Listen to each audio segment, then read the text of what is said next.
Hi friends, evening வேணால் பசங்க வந்தால் என்னென்ன செய்யணும்னு யோசிக்க தோணும்ல. அதனால ஒரு சிம்பிள் ஆனியன் சிப்ஸும் அதுக்கு சைடிஷாக பனானா மில்க் ஷேக்கும் பண்ணலான்னு இருக்கிறேன். இதில் வந்து 1 ஸ்பூன் மஞ்சப்பொடி, 1 ஸ்பூன் பெருங்காயத்தூள், 2 ஸ்பூன் சில்லி பவுடர், 2 ஸ்பூன் அரிசி மாவு, உப்பு இதுதான் போட்டிருப்பேன். கொஞ்சோண்டு தண்ணி கலந்து விட்டுருப்பேன். இதில் நீங்கள் வந்து இஞ்சி பூண்டு பேஸ்ட்டு இல்லைன்னா இன்னும் ஸ்பைசி என்னென்ன ஆட் பண்ணுமோ அதெல்லாம் நீங்கள் ஆட் பண்ணலாம். நான் சிம்பிளாக ஆனியன் சிப்ஸ் எப்படி பண்ணலாம் அப்படிங்கிறத பார்த்து வச்சுருக்கேன். அதுதான் செய்கிறேன்.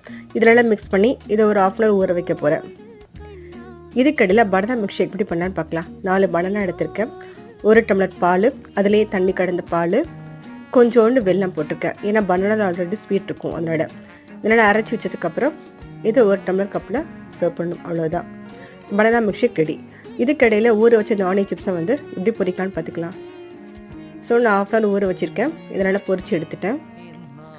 இப்போ சூடான ஆனியன் சிப்ஸும், மொறுபுன் ஆனியன் சிப்ஸும், பனானா மில்க் ஷேக்கும் ஈவினிங் ஸ்நாக்ஸுக்கு ரெடி.